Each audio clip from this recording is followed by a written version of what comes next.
C'est la saison soit, mais c'est la première fois que Luc Setodi Atropo, maire de la commune de Boycon, vient nous voir. Vous êtes déjà là, monsieur le maire. Bienvenue, bonjour. Merci. Merci d'avoir fait la route pour nous, c'est pas évident, hein. C'est trouvé de partout. C'est très difficile. Je le sais, je sais. Boycon serait, depuis que vous êtes là, Boycon serait comme Blondine chez la comtesse de Sigu, la 4e ville de notre pays, serait en train de se réveiller. Nous parlerons de cela, mais nous parlerons aussi avec vous d'autres choses, puisque vous êtes secrétaire exécutif national de la Renaissance du Bénin. Et ma première question, vous me direz que ça va de soi, comment va la ville de Boycon? Oui, merci. Je voudrais remercier Canal 3 pour l'honneur que vous me faites de me recevoir sur votre plateau aujourd'hui. Je remercie les dirigeants du groupe, je remercie tous les journalistes, les techniciens. Et je peux dire que Boycon se porte bien. On aurait souhaité que la ville se porte mieux, mais pour le moment c'est pas mal. Nous espérons qu'avec les efforts conjugués de chacun et de tous, nous parviendrons à donner à la ville de Boycon son vrai statut de ville carrefour, statut de ville prêt à un développement harmonieux et statut de ville où ensemble nous gagnons le pari du développement. Ça, c'est l'entrée, c'est tout juste l'entrée. Le cas de résistance, ce sera la LEPI. Merci. La troisième phase de réalisation de la LEPI a cours en ce moment dans la région, dans le département du Zou et des Coliques, notamment parce qu'il y a LEPI et troisième phase ailleurs aussi. Merci. Et vous êtes allé ici pour nous en parler. Et quels sont les constats? Quel est le constat que vous faites à ce jour, alors que cette opération a démarré il y a quoi, 10 jours? Merci Younes, j'avoue que c'est avec beaucoup d'amertume que j'aborde la question parce que j'ai souhaité que la ville de Boycon fasse exception à la règle. Je voudrais dire la triste règle qui consiste à toujours dire que les choses sont mal organisées, les choses se déroulent dans un désordre orchestré et organisé.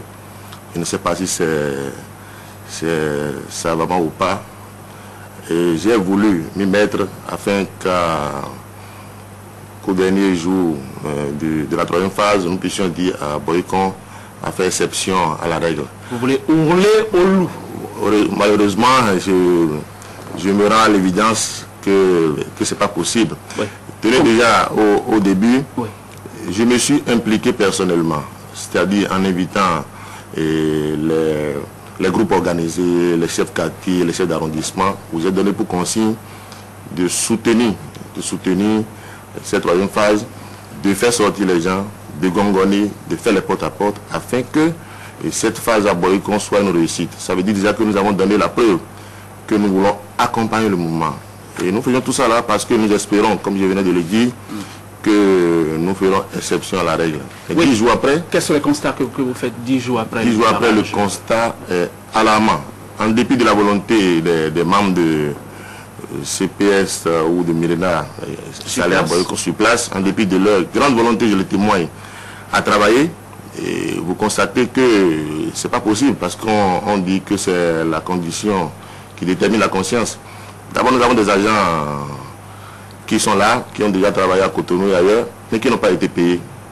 Et moralement, vous sentez qu'il y a quelque chose qui ne va pas. C'est-à-dire, dans la manière de recevoir ceux qui viennent à l'opération, vous sentez qu'ils n'arrivent pas à résister à cette colère interne, quand bien même ils font l'effort de se sentir bien dans leur peau.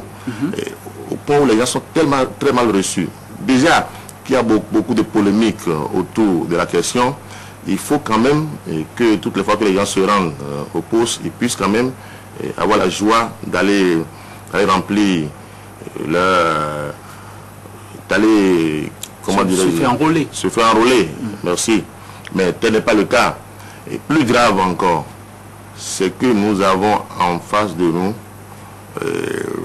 des gens qui veulent faire un effort, mais qui n'ont pas le matériel du tout pour travailler.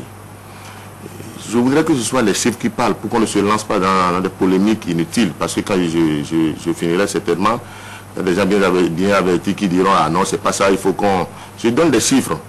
Regardez aujourd'hui à Boycon, ils nous ont envoyé 119 chargeurs. sur les 119 chargeurs, jusqu'à il y a 5 jours, il n'y avait que 19 sur les 119 qui fonctionnent. 19 sur 119. Et les chargeurs n'avaient pas plus de 2 heures d'autonomie. C'est-à-dire, vous les chargez 2 heures après, il faut que les gens retournent les recharger. Ça se vide aussitôt.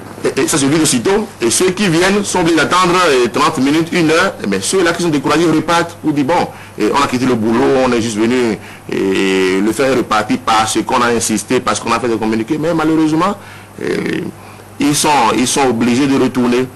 Actuellement, jusqu'à hier, on m'a dit que sur les 119, il y a 50 qui fonctionnent plus ou moins, mais avec 3 heures d'autonomie. Au niveau des groupes électrogènes, là c'est encore le grand désordre. Nous avons 51 groupes aujourd'hui sur les 119 qui fonctionnent. Il y a des villages qui n'ont pas d'électricité, vous le savez.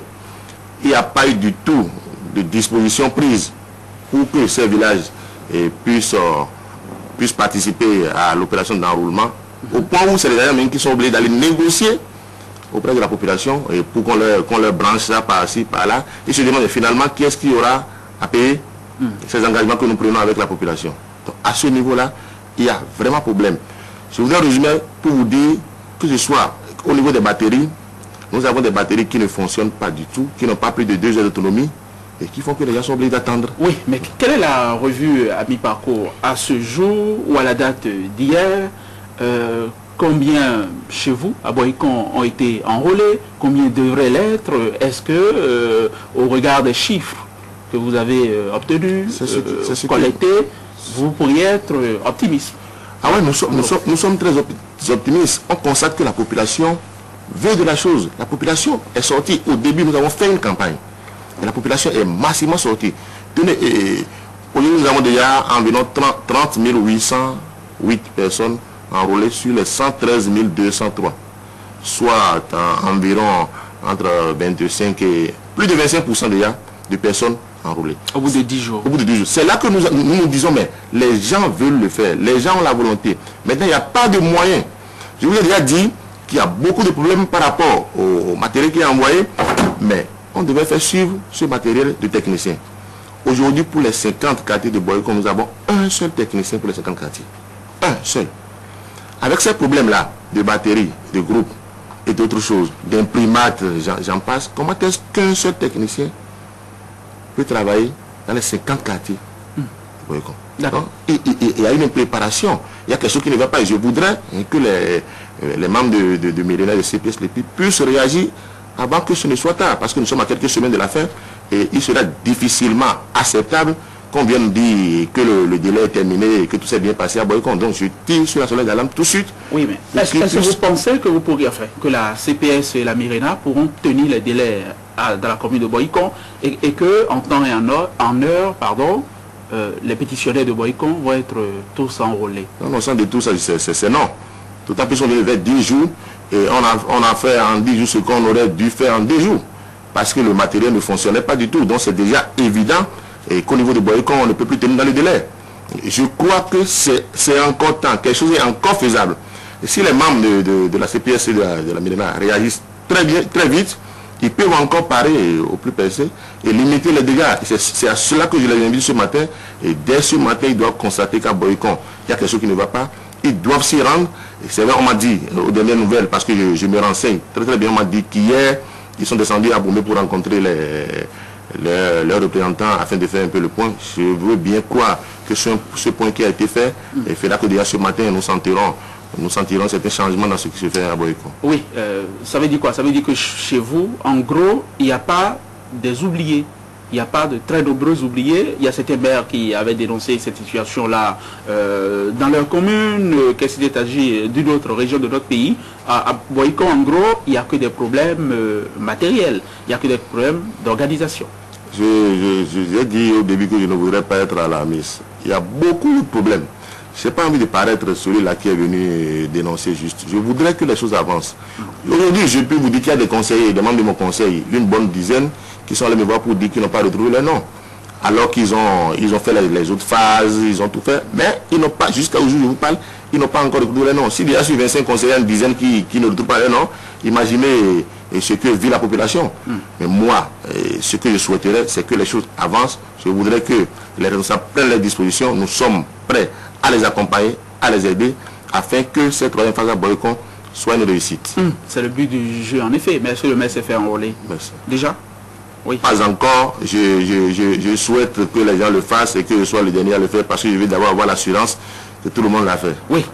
Vous êtes aussi secrétaire exécutif national du parti La Relation du Bénin. Nous allons forcément parler, puisque nous vous avons et nous n'avons pas tous les jours. C'est déjà la première fois que cela arrive. Merci. Et ma question, Luc Atropo, c'est des gens qui se réclament de votre parti, La Relation du Bénin, dans la région centre de notre pays, dans le département du Zou, sont entrés depuis quelque temps dans une rébellion ouverte. Ils s'opposent au choix de Maître Adrien Ombedi comme candidat unique de l'Union fait la Nation. Il lui aurait préféré votre président de parti, Léadi Sogo, et à défaut, ils ont dit ils soutiendront Boni Yahi. Comment est-ce que vous réagissez? Merci. Je voudrais, si vous le permettez, remercier tous les membres de la Nation du Bénin, parce que c'est la première fois que, depuis le congrès de la Nation du Bénin, que je prends la parole devant à une télévision. Et c'est sur Canal 3. C'est sur Canal 3, donc je voudrais vous dire merci, et je ne pourrais pas ne pas remercier le président Léadi pour la confiance qu'il a placée en moi. C'est vrai, c'est effectif, mais je ne voudrais pas m'appesantir sur la question. Je voudrais dire deux choses. La première chose, le militantisme s'enseigne. Ce n'est pas militant qui veut. Et le vrai militant suit les consignes. C'est ça le militantisme. Et dans le militantisme, il y a aussi un volet sacrifice, il y a un volet discipline. Et il y a une ligne. Et dès que c'est décidé et qu'ensemble nous l'avons accepté, et la loi est due, elle devient la loi. On dit que l'obéissance aux lois qu'on s'est prescrites est liberté. C'est ce que Rousseau nous a dit. Donc je crois très bien que les vrais militants aujourd'hui se retrouvent dans le choix qui a été opéré. C'est vrai, ça n'a pas été facile. On le reconnaît. Mais on s'est dit, cette fois-ci, nous voulons donner l'exemple, nous voulons montrer que nous ne sommes pas égoïstes. Nous voulons montrer que nous pouvons faire avec d'autres personnes, que nous ne pensons pas qu'à nous seuls. Je crois aussi que nous avons là une leçon à tirer. Deuxième chose que je remarque malheureusement, ceux qui s'agitent ne s'adressent pas aux personnes indiquées. Le président Léadi Sogo est le président du parti aujourd'hui. Je souhaiterais, et je verrai de mon œil qu'on aille le voir, pour dire, monsieur le président, et voilà, nous avons tel problème, et qu'il discute avec eux. Et je suis dans le Zoom, moi, je suis le secrétaire exécutif national aujourd'hui. Il serait allé me voir pour dire, monsieur le secrétaire exécutif national, et nous souhaitons que nous fassions ci ou ça, et nous en aurons discuté. Mais qu'est-ce que nous constatons? D'abord, nous constatons que ceux-là qui marchent aujourd'hui, et sont des gens de tous les mouvements. C'est les mêmes qui avaient perturbé le meeting de ABT à Goro, qui sont devenus subitement les membres de la Nation du Bénin aujourd'hui, qui marchent. C'est des gens qui ne sont pas dans le zoo, qui quittent les autres communes, et qu'on transporte, qui viennent marcher à Bombay au nom du parti. Et c'est des gens qui, malheureusement, parce qu'ils n'ont pas bien réfléchi, marchent et vont remettre leur motion au préfet. Et là, je voudrais que vous puissiez très bien comprendre. Lorsque vous marchez, vous remettez votre motion acquis des droits. Vous dites que vous réclamez membre d'un parti, soit de la Renaissance Bénin. Vous marchez pour dénoncer quelque chose. Et vous allez remettre votre motion au préfet. Le préfet attend un week-end et reçoit votre motion. Je crois très bien que c'est un samedi. Je ne me rappelle pas très bien. Mais le préfet doit remettre cette motion à qui? Acquis des droits. Parce que lorsqu'on reçoit une motion, on dit, bon, ok, je remettrai votre motion acquis des droits. Ça veut dire que cette motion du préfet doit être, cette motion reçue par le préfet doit être rendue soit au président Léadi Sogo, soit à moi-même, comme secrétaire exécutif national du parti. Donc nous attendons que le préfet nous envoie notre motion. C'est la preuve que c'est un pur montage, c'est une machination, et c'est malheureux. C'est malheureux qu'à coût de 1000 ou de 1500 francs, des gens quand même assez respectables se mettent dans la rue pour dire des choses qu'eux-mêmes ne comprennent pas. Parce que parfois quand vous leur dites, mais qu'est-ce qui se passe là? Qu'est-ce que vous dites? Ils disent, mais on nous a appelé, on nous a dit de venir marcher, et c'est après qu'on a su pourquoi on marchait. J'espère qu'ils ont compris et qu'ils ne le reprendront pas. Nous, on est sereins. Les vrais militants se connaissent, et je crois très bien que ça va aller comme on le souhaite. Merci. Oui, Luc Setonji Atropo, merci. Merci Merci d'être venu. Excellente journée. Merci, je vous remercie. Et surtout à bientôt. Nous espérons vous reprendre ici à Canal 3. Je suis à vous. Tout le plaisir sera pour moi. Merci. Peut-être dans pas longtemps. Merci.